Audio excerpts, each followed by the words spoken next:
tertentu yang kita sudah state tadi. Nah, dari Semarang mau ke Jakarta, itu kan target yang harus kita capai tahun depan. Ya kan? Tahun depan targetnya apa? Mau ke Jakarta nih, tujuannya Jakarta. Nah, namanya corporate KPI. Nah, corporate KPI itu harus ada target.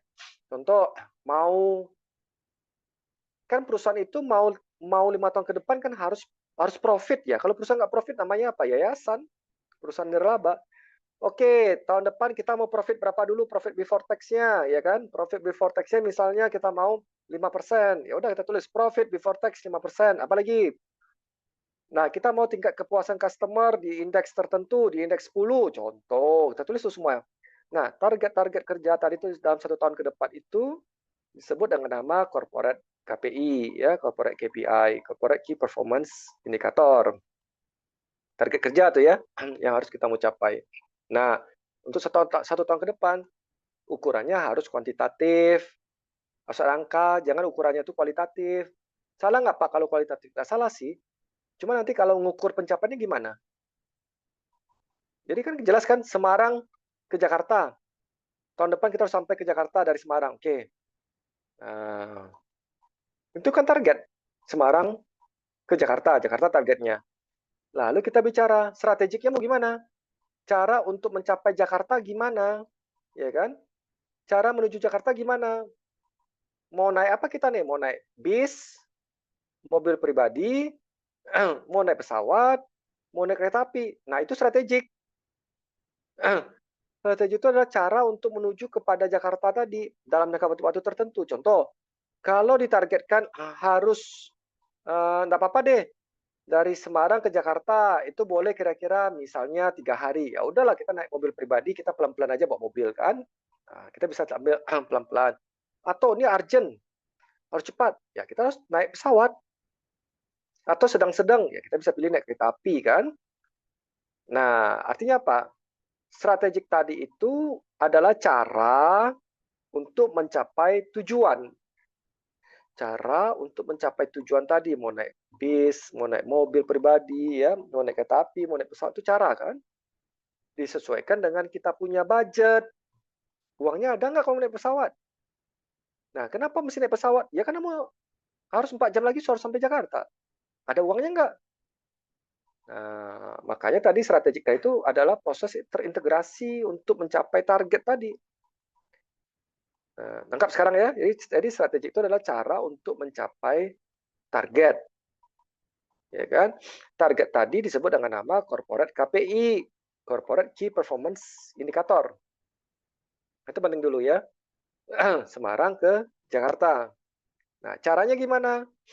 Naik bis, naik mobil, naik pesawat gitu kan ya, atau naik kereta api. Pemilihan cara tadi disesuaikan dengan kita punya budget dan waktu tempuh yang mau kita capai kan. Nah, itu ya caranya pelan-pelan Pak Beni ceritakan dulu tuh. Kalau kalau cuma hanya sekedar kita ambil dari textbook ya ya sangat disayangkan ya. Kalian jadi menghafal tuh. Nah, dalam dunia bisnis, cara mencapai target perusahaan tadi, cara mencapai target profit tadi, itu ditempuh dengan cara dua. Dari keilmuan ini ya.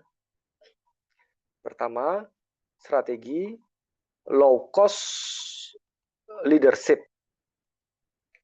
Jadi strategi harga kita menjadi pemimpin di harga yang terendah. Ya, harga yang terendah, bukan harga murah. Bukan harga murahan. Bukan ya. Kita jadi pemimpin di strategi harga yang terendah, bukan murahan. Itu cara satu. Cara kedua adalah strategi diferensiasi.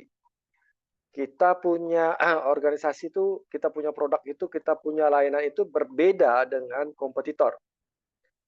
Kalau low cost leadership adalah produk dan layanan kita itu menjadi produk dengan biaya produksi yang terendah, bukan yang murahan. Ya, menjadi biaya produksi yang terendah dibandingkan dengan kompetitor. Tapi kalau diferensiasi, dia tidak fokus kepada biaya produksi yang terendah, tapi fokus kepada berbeda produksi kita punya kualitasnya. Berbeda layanan kita dengan si kompetitor. Bedanya tuh harus ditonjolkan. Nah, agak sedikit relatif lebih tinggi biaya produksi nggak apa-apa, tapi ada nilai pembedanya nilai. Kalau nggak ada bedanya nilai, nggak bisa. Nah, makanya, tapi sekarang ini ya teman-teman ya, banyak kan orang lebih memilih strategi low cost leadership. Karena kenapa? Karena terdisruption, ya terdisrupsi oleh produk-produk yang berasal dari luar, yang sangat murah. Nah, mau nggak mau akhirnya kan terjadilah bukan low cost leadership, tapi terjadilah harga murahan. Nah, kalau sudah bicara harga murah atau murahan tadi, ya kualitas produk kita ya nggak bisa kita jaga. Kan kadang-kadang kan orang ngomong kayak gini, Pak Beni, ada quality, ada harga. Nah, sekarang nggak bisa lagi. Sekarang, dengan harga rendah, kita harus bisa mendapatkan quality yang terbaik. Nah, itu sekarang terdisruption-nya ke arah sana. Kalau dulu nggak. Oke, kalau kamu mau harga murah atau murahan tadi, ya kualitasnya kena. Tapi kalau kamu mau kualitasnya bagus, harga premium. Sekarang nggak boleh. Sekarang adalah apa? Kita menjadi pemimpin untuk harga terendah di industri kita dibandingkan dengan kompetitor.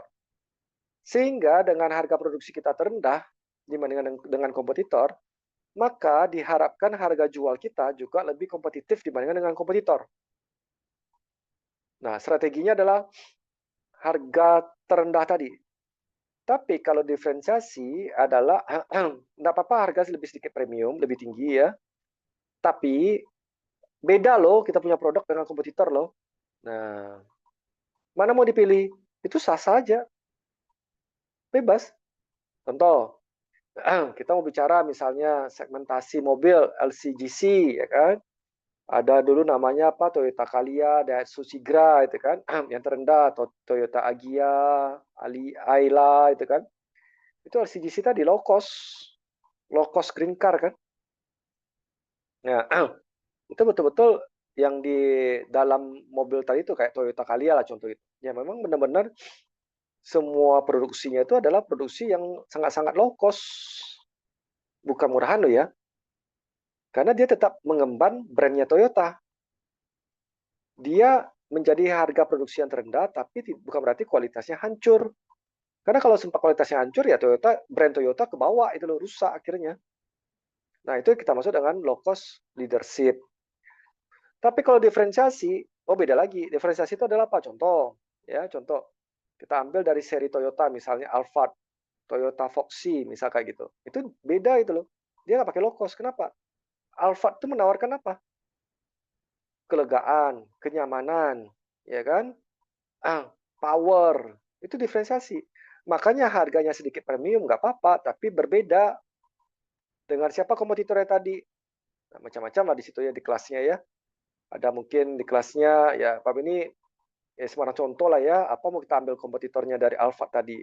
Ya, itu bisa dari brand-brand yang lain lah, kita ambil Mitsubishi barangkali atau brand-brand Hyundai barangkali kita bisa ambil untuk pembeda tadi. Nah, harganya tidak lagi bilang paling murah tuh atau terendah tadi kan. Hati-hati dengan kata-kata murah sama rendah ya. Nah, tapi kalau pembeda tadi enggak, BMW. Nah, kalau kita langsung ngomong BMW, apa dipikir oleh kita? Ya harganya premium. Tapi, wah kalau naik BMW ya beda dong. Nah, nampak kan kata-kata kunci kan? Kalau kita naik BMW beda lah. Dengan kita naik Calya, oh ya pastilah. BMW itu strateginya diferensiasi. Calya strateginya low cost leadership. Ya pasti beda. Nah, itu loh poinnya. Sekarang mau bergerak di strategi mana? Untuk kita punya penguasaan di industri kita supaya kita punya produk lebih kompetitif. Mau pakai low cost leadership silakan, mau pakai diferensiasi silakan. Itu kan pilihan. Itu kan strategi. Mau naik bis boleh, ya kan? Mau naik pesawat boleh. Makanya harus kita tahu dulu tujuan kita mau kemana dan jangka waktunya kapan. Ada nggak kita budgetnya? Nah, setelah itu baru kita bicara positioning. Oke, Kalau saya mau masuk lagi ke industri LCGC, siapa saja sih lawan saya? Oh, dari brand Toyota Daihatsu itu ada dari grup Astra berarti kan? Ada Kalia, ada Sigra. Oh, dari brand Honda ada Brio ternyata. Wah, ada lagi Ayla, Agia itu kan ya. Wah, ini gimana nih? Oke, kalau saya mau bermain dari sisi diferensiasi, itu saya akan bertemu dengan Innova barangkali ya, Innova Zenix gitu. Atau lebih tinggi lagi Alphard, atau lebih lawannya lagi misalnya Fortuner gitu kan, SUV, ada Pajero. Nah, setiap strategi itu kita harus tahu positioning kita di market itu berhadapan sama yang mana. Kalau kita nggak tahu berhadapan yang mana dan segmentasi itu kita nggak jelas, wah berbahaya masuk ke dalam bisnis.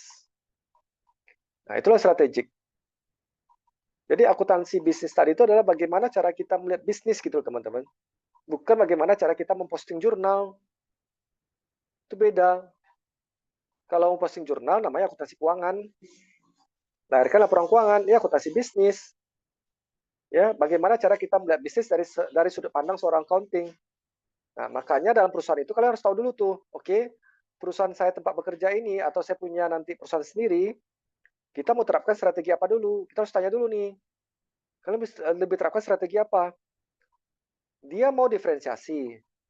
Dia mau low cost leadership, murah, ya kan? Tapi hati-hati, murahan.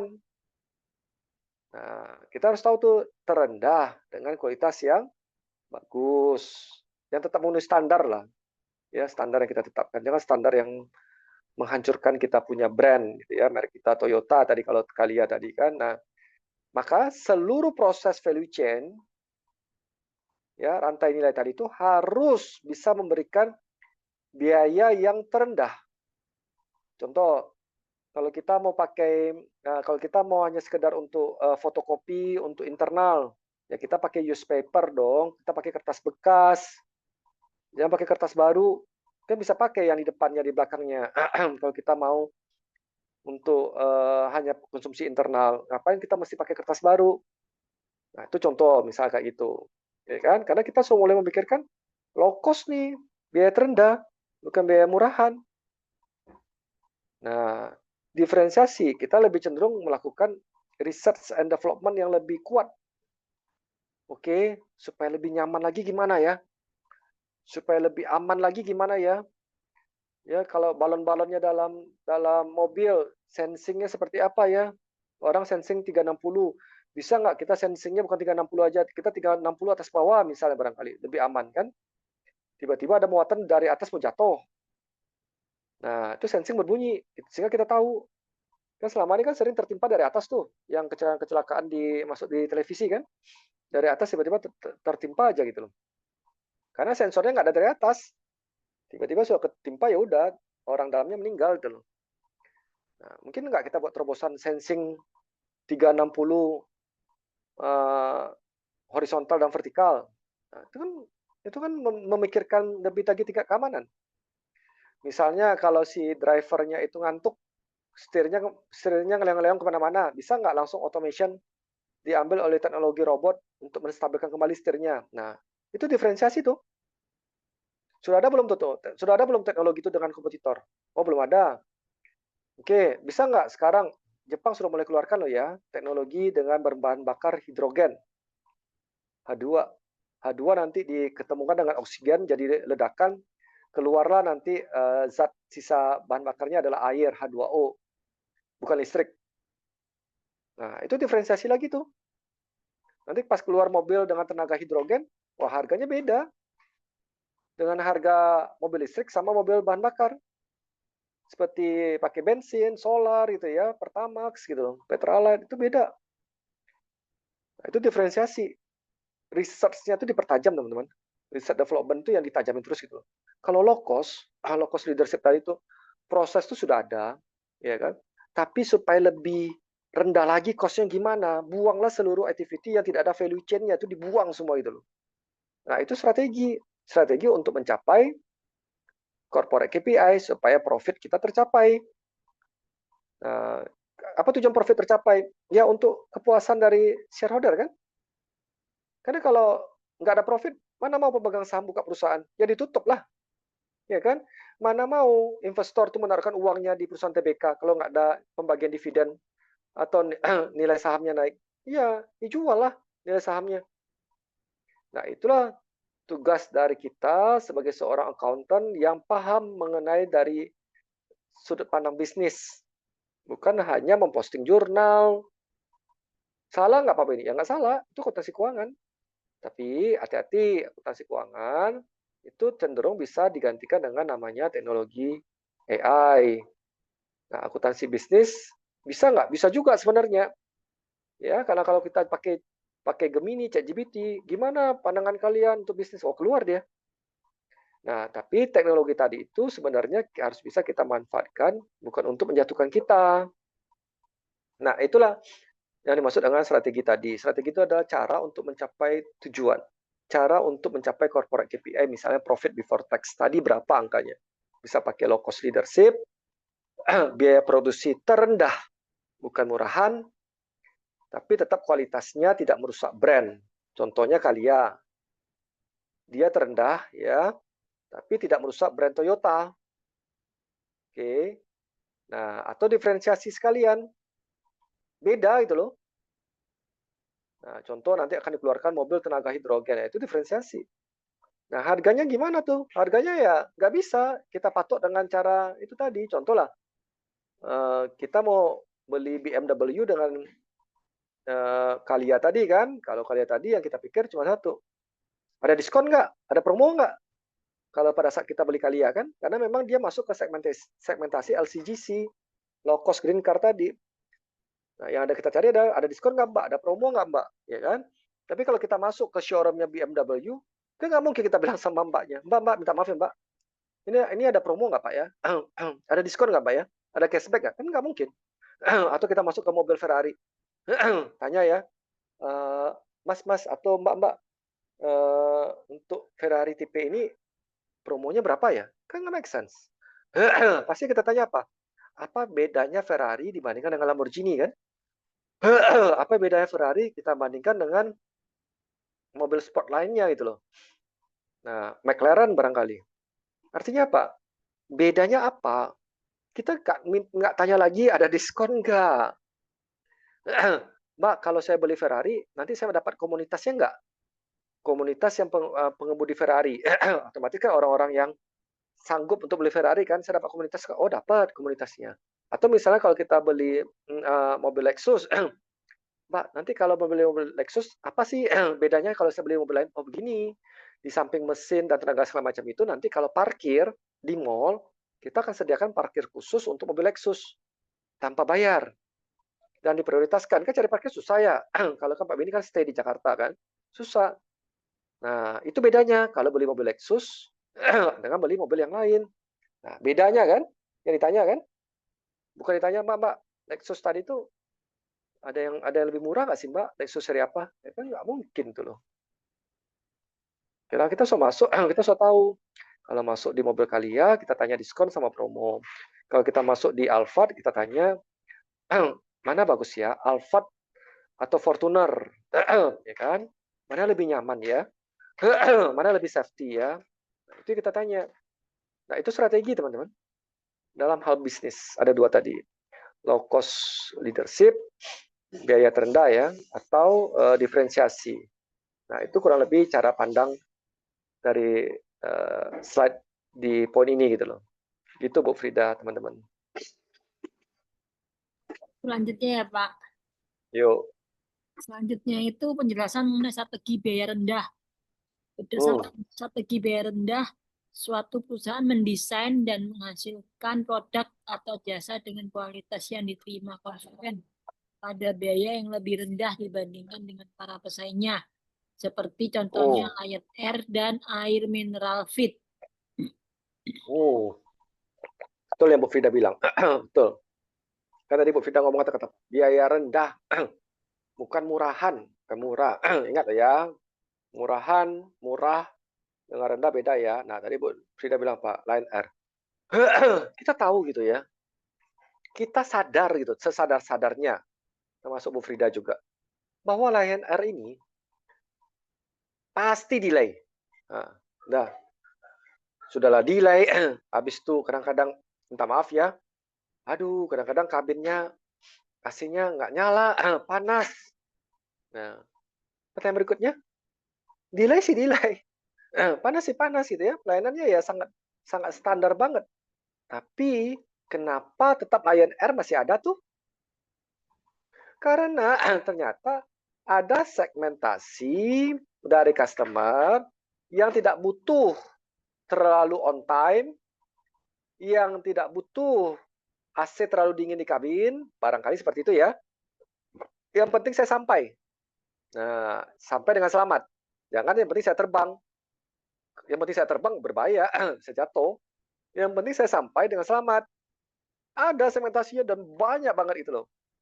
Dan kalau teman-teman mau lihat Lion Air itu ya, itu tadi, tiket kursinya lebih sering habis dibandingin dengan pesawat-pesawat yang lebih menggunakan strategi diferensiasi di atasnya gitu loh. Tapi pada saat Lion Air tadi delay, ya ngomel-ngomel juga lah si penumpang kan. Aduh delay. Tapi mereka besoknya beli lagi Lion Air. So tahu delay. So tahu nggak nyaman di kabin. Tapi beli lagi kan. Karena kenapa? Strategi dari Lion Air tadi tepat. Kenapa? Gua menetapkan low cost leadership, harga terendah.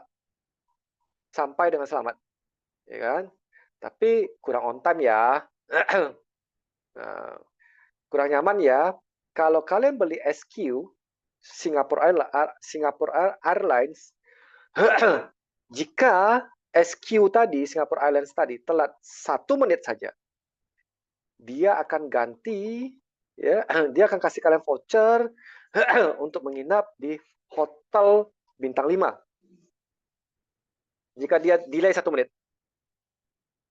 Nah, tapi itu tadi, harganya ya premium, tapi beda kan? Dengan si Lion Air tadi, 1 menit ya dia delay, SQ, Singapore Airlines tadi. Ya, dapat voucher kita. Makanya kalau orang naik SQ, Singapore Airlines ya, banyak teman-teman Pak Beni, termasuk Pak Beni, mendoakan supaya delay. Kapan ya delay SQ ini ya? Ayolah delay lah. Sekali aja delay itu loh. Kenapa? Karena pada saat dia delay, kita dapat voucher itu. Nah, aneh kan? Justru SQ nggak pernah delay, kita doakan delay. Karena berharap ada vouchernya.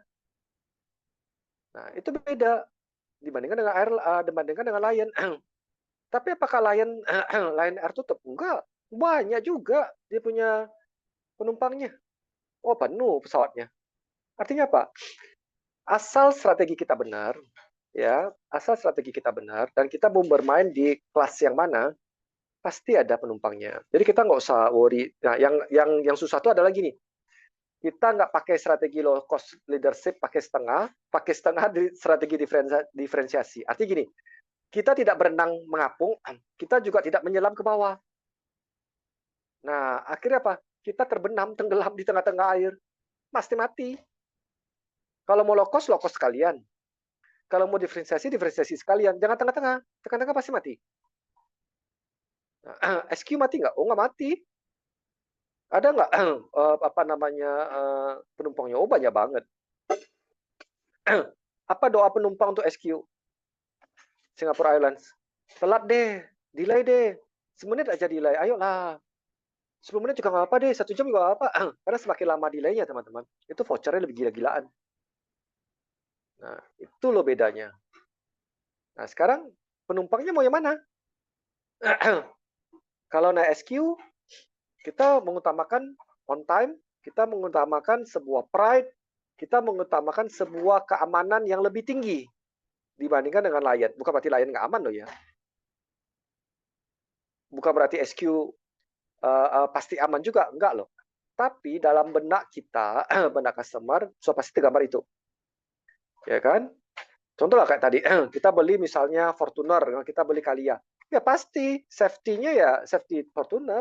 Pasti tenaganya beda Fortuner. Nah, itu disebut dengan nama strategi diferensiasi. Pricing itu tidak sensitif terhadap strategi diferensiasi. SQ tadi itu tidak sensitif pricingnya. Ya wes, mahal nggak apa-apa. Yang penting didoakan 1 menit telat dapat voucher tuh nginap di hotel bintang 5 1 malam. Lumayan kan gitu kan. Gila dapat voucher bintang 5. Kadang-kadang kalau dari Singapura itu kita doakan terus tuh. Ayo dong delay supaya ada voucher menginap di Singapura hotel bintang 5. Wah, gila. Mungkin harga beli tiket pesawat SQ-nya nggak setinggi dengan kita mendapatkan voucher nginap. Nah, jadi betul-betul dijaga tuh sama SQ on time tadi itu loh. Nah, Lion ya bukan masalah nggak dijaga, tetap mereka jaga. Tapi ya kita tahu gitu loh, sering delay gitu loh. Nah, itu punya segmentasi masing-masing dari case study ini. Nah, menarik kan? Akhirnya seorang accounting tadi ini ya memahami dari sisi ini. Misalnya kalau kita seorang accounting di Singapore Airlines, oh beda cara berpikir kita dengan seorang accounting di Lion Air. Oh pasti beda, pasti beda. Cost structure kita pun, susunan biaya kita pun di laporan keuangan itu pasti beda. Pasti cara melihatnya pun beda, analisanya pun pasti beda itu. Nah itu yang diinginkan dari mata kuliah akuntansi bisnis ini teman-teman. Bukan bicara mengenai posting jurnal seperti yang ada dalam akuntansi keuangan. Kurang lebih seperti itu gambarannya, teman-teman ya, Bu Fred. Nextnya Pak, strategi diferensiasi. Berdasarkan strategi diferensiasi, sebuah perusahaan mendesain dan menghasilkan produk atau jasa yang memiliki kekhususan atau karakteristik yang unik sedemikian rupa sehingga konsumen bersedia membayar dengan harga yang lebih tinggi dibandingkan harga yang umum. Contohnya desainer Bian atau Electrolux. Itu benar sekali kata Bu Frida ya. Jadi konsumen berkenan untuk membayar harga lebih sedikit premium ya. Pak, bukan sedikit Pak, beda Pak antara Lion sama SQ ya. Terserah deh mau pakai bahasa apa deh. Mau pakai bahasa lebih tinggi boleh, mau pakai bahasa premium boleh, ya. Pakai bahasa mahal boleh Pak ya, terserah deh. Faktanya angka nilainya tinggi itu loh. Tapi worth it bagi si customer-nya. Jadi ya udah pricing memang nggak sensitif gitu loh. Memang dia sasar di segmentasi itu gitu loh. Nah, kayak AirAsia kan, dia punya tagline AirAsia. Semua orang bisa terbang. Everyone can fly. Ya mas nggak apa-apa. Makanya itu low cost juga tuh. Low cost leadership tuh AirAsia. Makanya terkadang ada kan di beberapa festival untuk airlines ini yang AirAsia mengeluarkan tiket dengan Rp1. Oh banyak. Karena memang dia bermain di strategi itu. Everyone can fly. Setiap orang bisa terbang. Everyone katanya. Jadi clear gitu bagi dia. Setiap orang bisa terbang, sesimpel itu. Nah, ya, apakah jatuhnya pesawat-pesawat yang kita dengar di berita televisi itu ada hubungannya sama low cost leadership? Oh, nggak ada. Nggak ada. Karena low cost leadership bukan murahan. Bukan murah. Karena dia terendah, tapi dengan kualitas safety, itu tetap harus memenuhi standar daripada penerbangan industri penerbangan itu sendiri. Nggak bisa di bawah itu. Nggak akan diizinkan. Nah, kalaupun terjadi gimana Pak Beni? Itu banyak faktor ya, human error, ya banyak faktor cuaca ya gitu ya, banyak faktor turbulence yang terjadi, banyak faktor dari sisi engine yang terjadi, itu banyak faktor. Tapi tidak benar kalau yang mengatakan kalau low cost leadership itu produknya murahan, itu tidak benar. Karena kualitas tetap mereka harus jaga di standar minimumnya. Nggak boleh di bawah itu. Ya kayak misalnya Toyota Calya. Ya, Toyota Calya. Apakah boleh tiba-tiba baru beli terus tiba-tiba bannya copot? Tiba-tiba mesinnya ngepul ke asap? Ya nggak boleh lah. Kalau itu terjadi gimana? Toyota yang kena. Nah, makanya bukan berarti low cost leadership tadi pasti nggak aman. Oh enggak. Siapa bilang? Low cost leadership tetap harus aman. Tetap harus kualitasnya terjaga. Cuma pendekatan-pendekatan tadi itu yang meminta dia harus menjadi biaya terendah. Kalau diferensiasi agak sedikit berbeda. Dia dia bisa bermain di ruangan-ruangan yang yang penting customer mendapatkan kenyamanan, ya kan? Ya SQ telat 1 menit, ya voucher tentang 5 tuh. Itu strateginya itu loh. Garuda Indonesia itu kan ya. jika kita punya membernya Garuda Indonesia sudah platinum, kita pesawat mau boarding pun kita ditelepon dulu, Pak, pesawat kami mau berangkat dulu, Bapak boleh ikut di penerbangan berikutnya ya. Kita langsung pindahkan manifest Bapak, manifest penumpang ke pesawat penerbangan kode seri penerbangan berikutnya ya. Terus nanti sampai kita di Garuda ya, apalagi kelas bisnis, kita disambut tuh di terminal di bandara, dimasukin di lounge-nya Garuda. Beda bagi di kelas bisnis tadi. Nah, treatment tadi itulah yang membuat dia, oh ini Garuda Indonesia loh, kelas bisnis loh, beda loh. Nah, gitu loh. Apakah Garuda Indonesia nggak ada kelas ekonomis? Oh ada itu loh. Nah, jadi low cost leadership tidak mengurangi standar kualitas pelayanan atau keamanan minimum, tidak boleh terjadi itu. Ya, kalau mengorbankan itu pasti tidak dikeluarkan izin terbang atau izin produksi, pasti nggak akan dikeluarkan. Jadi kecelakaan-kecelakaan yang kita lihat tadi itu tidak berhubungan dengan strategi low cost leadership. Itu banyak faktor yang harus kita analisa dan di luar daripada mata kuliah ini gitu ya. Kita nggak bahas ke arah sana itu. Menarik kan teman-teman? Kuliah sesi